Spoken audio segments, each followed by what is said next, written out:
Today's shop project, and let me back this up just a little bit. This is kind of a, I don't know, we had kind of a nice little day today with Lauren and with Glenn and with Chuck. What happened, we were on a ride. Jose led a ride up where I actually sowed the seed for that Munda Viaduct trip.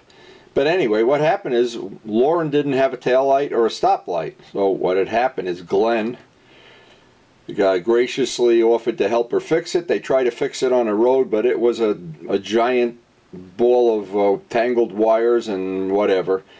And so what we decided to do is we decided to have Lauren come down. Chuck was coming over to pick up his Hercules parts, which is also on another video anyway. But so we decided we'd have a get together at the shop, get some work done on Lauren's bike. Glenn had a couple little things he wanted to do. I had some things I wanted to do. And the way the day evolved, we started out thinking this was going to be one thing, and it wound up being, as we worked on the bike, there were several other issues. Karen graciously made us a nice thing of salsa and chips. And so what we decided to do is we spent the whole day, we put the bike up on a lift. Glenn did the LED taillight, and by the way, the LED taillights on this bike, once they were taken apart, the problem was the ground wire had unsoldered from the circuit board. The light was okay, and it's, as far as I know, these LEDs last forever, and when they do go out, it's usually the wire to the circuit board that goes bad. Well, in this case, that's what it was. So once Glenn got that taken apart, and there were several other things in the back of the bike, it was missing a couple bolts. Now this, I think, is an '06 Monster. I'm not sure if I remember that right, because of course I don't remember what I had for breakfast. But anyway, and Lauren explained to us the bike had been in an accident, and so it had, several parts had been replaced. It had been worked on by several other mechanics, and we found so many little things on this bike that were just, well, different than I would have wanted now.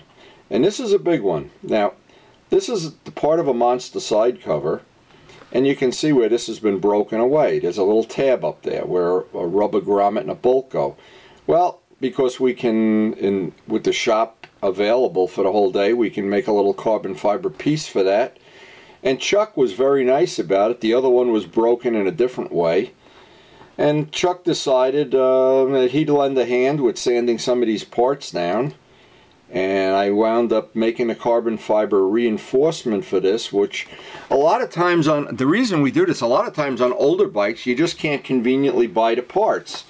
Now I had to make a couple parts, or for Pete at Circle Cycles 400, we had to make the side covers. I don't know if that one's still out on YouTube, but you can actually, if you have even a boogered up one, you can make a new one. As long as you have the original part or parts of it, you can fill in like this. Now this area here, once the carbon fiber is laminated onto the back, I needed to cut apart and fill this in, again with carbon fiber. And then of course get it rough sanded down. Make sure this is reinforced with some extra material, because what we like to have here is Chuck sanding for me, and he's actually pretty good at sanding. We're gonna make use of you all winter, Chuck, by the way. Anytime I got something like this to sand down, he actually is good, and he's quite a craftsman too. He knows all about these kind of repairs. And so we got this, what I wanted to do, and the problem with all plastic parts, you never know about the paint compatibility. Depending on, an example is old Suzuki side covers all melt when you paint them. Honda side covers, old 750 side covers, all melt. Ducati mirrors, half of them melt, half of them don't. You never know. But and this is the first set of these Monster side covers I had done this kind of repair on. So what I wanted to do is first make sure I decontaminated them. Now because they're already 8 years old, 9 years old, they're going to have some contamination. They're going to have wax residue, dead bugs and whatever.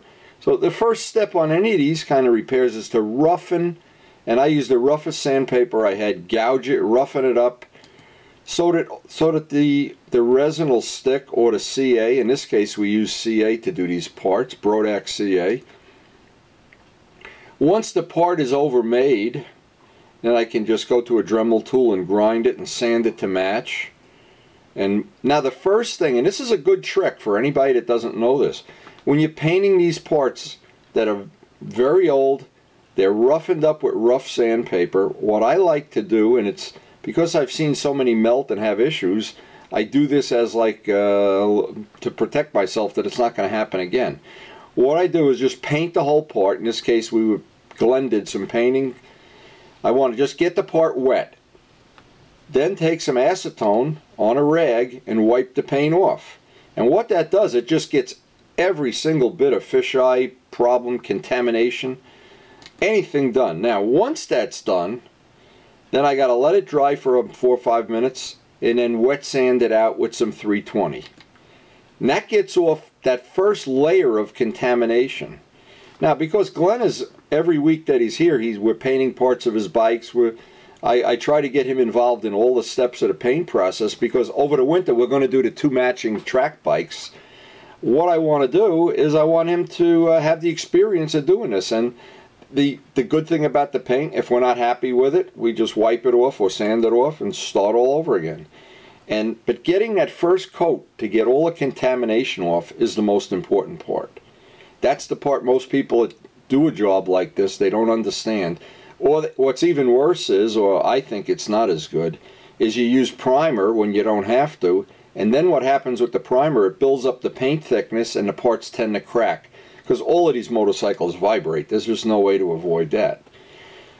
So what you see here is, here's our can of acetone and some rags, and now the paint is starting to dry, and I just basically wipe it off. And just keep wiping it off, and keep wiping it off, and it gets messy a little bit, and it just makes a mess, but it doesn't matter, because now you're starting with plastic that doesn't have the contamination, and we know at this point these parts are not going to melt. So again, the part still looks rough at this point in time. And now you get out a bowl of soapy water and some 320 paper, and again, Glen is using this as a little tutorial here. Get this sanded down. And Larry Dettori, when Larry was doing parts in the shop, he got very good in a course maybe of a year and a half. He was doing stuff at the end of that, just before he passed away, that you know, it was as good as if I did it, and I've been doing it for over 50 years. So okay, so here we are with the 320 paper and just grinding away. I wanted Lauren to get involved in this too, since she's going to have some other parts we want to paint on her bike, or in any case, if you drop the bike, you scratch it, or you want to change the color. The basic painting skills are not that hard to learn. And once Glen knows it, the good thing about Glen is he's somebody who'll pass it on. And so we got Lauren involved in this, and get her hands good and greasy and dirty too. And actually, by the end of this day, everybody had painted something, everybody had sanded something, everybody had stripped a bolt, lost a part, and now the part is all sanded down. And what I wanted to do is I wanted to get a coat of, at least one coat of black on there drying, because the way all paint work is you want something drying while you work on the next part. So while one part is drying, I can sand the next part. And here we got Lauren involved in some sanding, and this is what's nice about working in my shop, and what I enjoy the most about having a shop is when we have several people, we all learn from each other, we all pass on tips. And then of course we had a little break. My grandson Miles came over, and we just kind of hung out with him for 10 minutes. It broke up the day. Glen went in and bit his ear off. Karen, we actually bought him a baby dinosaur. This is his first dinosaur. We're going to start, actually we're going to start trying to get him interested in dinosaurs a little bit. Most of the kids his age, by 3, are interested in dinosaurs, but you can see by the smile on his face, he really did like the dinosaur. I think he liked it so much he threw it out the window of the car. I'm not sure. More on that as it evolves. Oh, there's another dinosaur. Oh my God. Tell me he doesn't like dinosaurs. Anybody that's ever had a 3-year-old or a grandchild knows that's the way it works. Yeah, and we're going to play dinosaurs tomorrow. Don't you worry, Miles. Anyway, back to our little project. One of the things was, one of the blinkers was totally broken in half. Glen said it can't be fixed, which, you know, he was kind of depressed that you had to run the motorcycle mall and spend another 20 bucks on them. And within 10 minutes I had it fixed. So I made a carbon fiber stalk for it, which is probably stronger than the one that was on there. Again, we don't, this is a hobby. We're doing it for fun.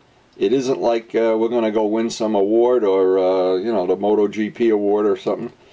But now you can see, and as the day plays out, and Lauren has, this is the first time she had seen this go through the process. First coat of black on there, it starts to look pretty decent. Yeah, you can see the reflection of the sky in there and everything, and I always think that's the test of good paint. So with one coat of black on there, that's out in the thing drying. And then we moved on to what turned out to be the biggest pain in the ass of the day, the kickstand. Now the bike had been hit from the side, and the kickstand was somehow bent. I wasn't comfortable about heating this part and bending it, because if it broke, knowing Ducati, this is probably a $100 part. So we decided to make an adjustable kickstand, and the way it played out, I ground off one of the dead stops with a grindstone. Took a Dremel tool to make it just a little bit smoother than it was. Then while we were working on that, I went out and gave this the second coat, just to start to see. See, I always want something to be drying while I'm working, drying while I'm working. Then we wanted to make another foot pad for this, so that we had a foot pad. And what I did, I JB welded this on and put a bolt on it, because what she wanted to have was something she could, a little more convenient to hook her boot on it. A monster kickstand is kind of a little awkward to use if the way it is stock. This was, and I did this to my RD, which is again a little awkward to use. I guess back in the day everybody didn't mind that, but the modern bikes all have a little tang so you can hook it with your boot. Now she has a little tang on here. And what we did, Glen and I spent a lot of time. We made bolts and washers so that this kickstand comes down at an adjustable, and it's infinitely adjustable. What happened when the car hit the bike, it pushed the kickstand into too much rotation. Now we've got that corrected. The bike sits up nice. We try to do a lot of little stuff now. We used up basically the rest of the day after having a nice lunch. Tried to fine-tune the bike. Now, because it had been hit in the front, we don't know what parts are replaced, and maybe one of our Ducati friends can fill us in on this, is the top triple tree doesn't access the lock the way it should. And we moved the dead stops on both sides, moved everything around, and you still couldn't turn it to lock and lock it in the where the front wheel is turned position. But I don't know. What it looks like is this is the triple clamp from another bike, from a different year bike or a bike that has a different lock. So what we tried to do is, next time she's up at Rockwell, you can ask Nick to look at it and see if that's the right part, because that's something that isn't stopping her from riding a bike. It's just a security thing when you park the bike. Now what you don't see on the video is Lauren she used about a gallon of cleaner here and did a nice job of cleaning up a lot of road residue at the end of the day, and she did a job like Glen would do, and they did some cleanup. You know, got off the road grime, put a nice coat of carnauba wax on everything. Now one of the things we could have done, we just ran out of time. Next time that we do a work day, the covers for the master cylinders, we can clean them up and either polish them. I have mine polished, or you can paint them gloss black. Just make it, they really do deteriorate. I think they paint these with barbecue paint in Italy, and after a year or two they always look pretty ratty. Now this is a key thing for anybody. It doesn't matter who, even and especially myself here, because of all my little aches and pains that I ride around, is to have the bike comfortable. Now Glen got the levers in the right position. You got the clutch adjustment right. The clutch was rubbing on the switch box. There was a couple other little detail things, and I'm gonna guess we spent an hour and a half. We did the adjustment screw thinking maybe we could get it. What happens is you can't turn it lock to lock and get the lock to go into the little slot. And just by looking at it, it has the look that this is not the right part. That's probably not the reason. And even with the bolt out, you couldn't turn it lock to lock enough. And I didn't want to make a big deal out of it because, again, this is not the tank that came with the bike, and it's not the front end has been worked on, and we don't know if somebody just had a part that didn't really belong on this bike. Maybe the year before or the year after. I don't know, but we're going to find out from Nick up at Rockwell.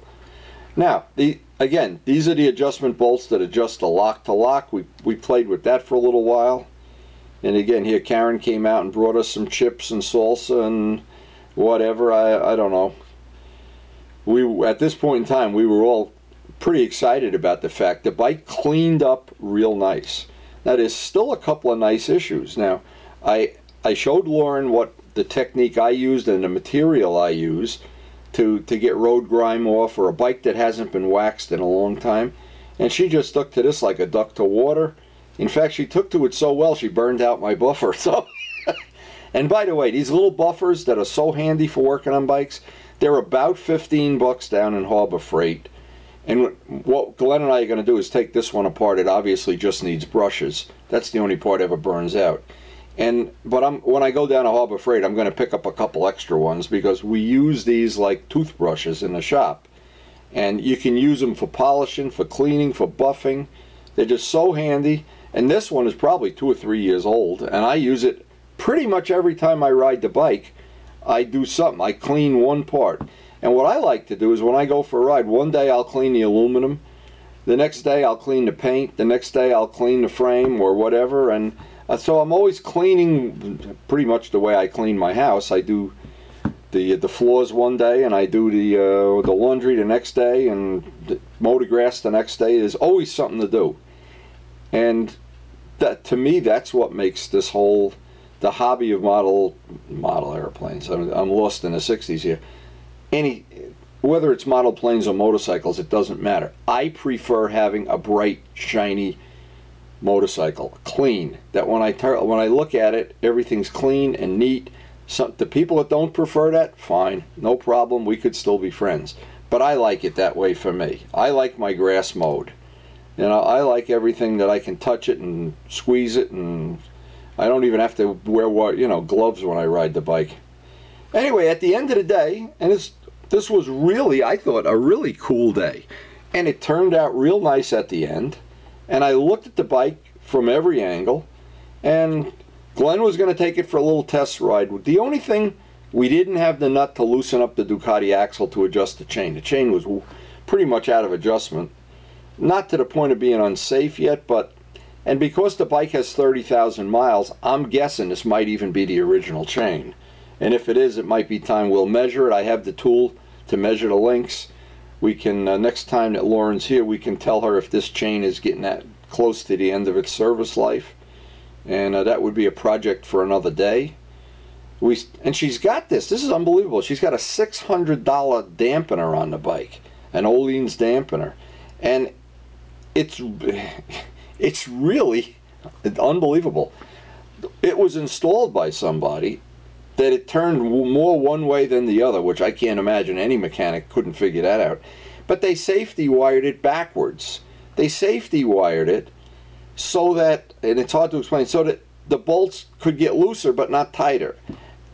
I don't know what that was all about, but I didn't want to even go there, and I don't even know who did it. But, you know, if you're going to take the time to safety wire stuff, you should do it.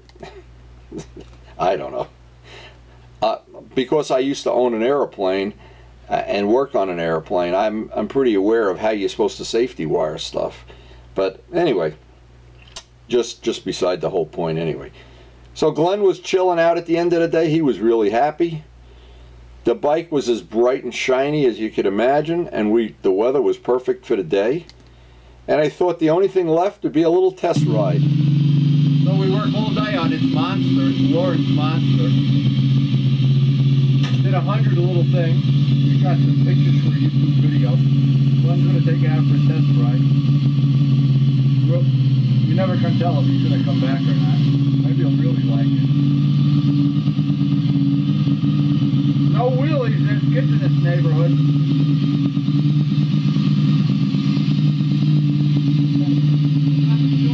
Yeah, I heard that last time you took a bike out to test it. No wheelies. No wheelies. This clutch doesn't engage, so it's all the way out. Well, let's adjust it. What we pay you the big money for?